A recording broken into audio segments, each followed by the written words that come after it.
Welcome, everyone. Today's professional learning session is titled Behavior Intervention for Students with Communication and Sensory Differences. It is not designed to support a single special education disability coding. However, it will touch on some characteristics of autism spectrum disorder and sensory processing. The goals and outcomes of the session are listed here. Today, we will identify ways that the brain may function differently than others, identify similarities and differences between tantrums and meltdowns, identify ways to prevent overload, which may lead to interfering behaviors, and identify ways to respond to interfering behaviors. Let's get started by thinking about a situation with a student that led to a behavioral disruption. What do you think was the antecedent or the cause of that episode? What did the behavior look like or sound like? What did you or other staff members do to intervene? Did the intervention work to de escalate the student or the situation? And was it effective? Keep that student or situation in mind throughout the session.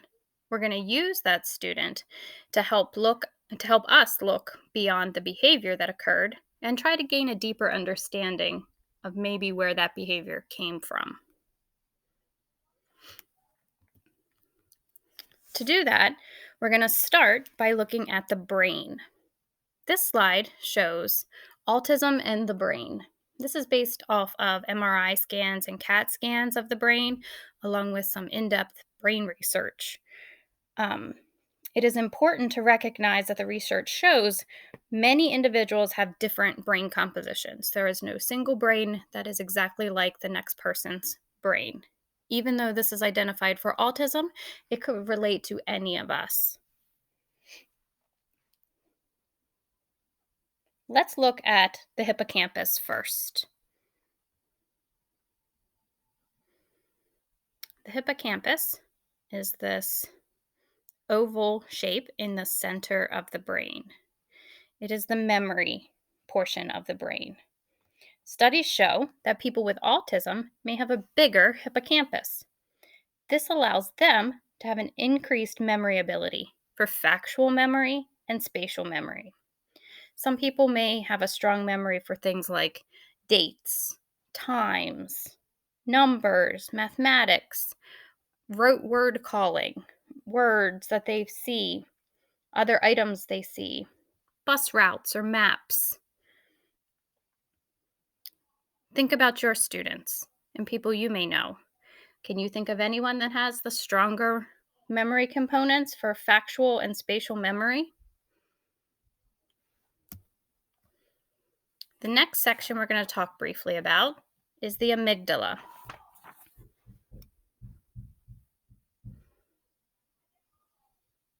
The amygdala is right here in the middle, and that is our danger detector.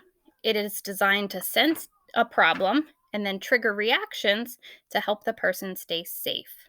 Some people have an enlarged amygdala. Because of this, they also have enlarged emotional reactions to the danger sense. The brain feels the threat is great, and so it produces that heightened emotional reaction. I can again think of people that I know that have heightened emotional reactions. They may have an enlarged amygdala. The cerebral cortex, all of this area in the front part of the brain, that's full of sensory receptors. It's in control of our executive functioning and processing. People with autism or other individuals may have altered cerebral cortex. There may be additional connections between the neurons or decreased connections between the neurons in this area. If that occurs, people may process the information they're receiving differently. They may struggle with executive functioning tasks, planning, and preparation for things. how to think through or problem solve a situation because of the additional neurons with more rapid firing occurring. The next section is the temporal lobe. The temporal lobe has also shown differences with altered neurons and connections in this area. Areas like language development, language comprehension, differences in recognizing facial features and emotions on faces occur in this area. When I think of individuals that have autism or communication disabilities, they often have difficulties understanding language, processing language, recognizing social cues, interpreting social cues. It could be caused from differences in this area, in the temporal lobe. The other two sections we're not going to talk as much about. These are both sections, though, that you can read and consider on your own time with it. The glia is about immune functioning and neurons in there, and then the cerebrum. Altogether, it is important to recognize that all brains develop differently. Therefore, when students or individuals have behavior, it may be caused to the way their brain has developed, functions, works together with all the different moving pieces to create a reaction.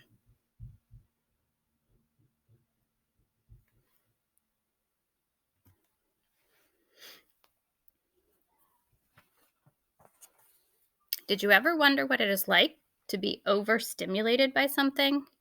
I feel that times I have been overstimulated by things, and I can relate to what it would feel like. In this clip, there is a video that shows sensory overload, probably because of some of what we saw in this differences in the brain. When sensory overload occurs, people tend to have a larger reaction to it if the processing inside the brain does not occur effectively. There is a caution with this video clip. It does have loud sounds, moving components, flashes of light, audio and visual sound effects that you may be sensitive to. If you have a sensitivity to video with visual and sound effects, you may not want to watch this video. However, I would recommend clicking on this link, Sensory Overload, to watch a brief video on what it is like for someone that has sensory processing difficulties.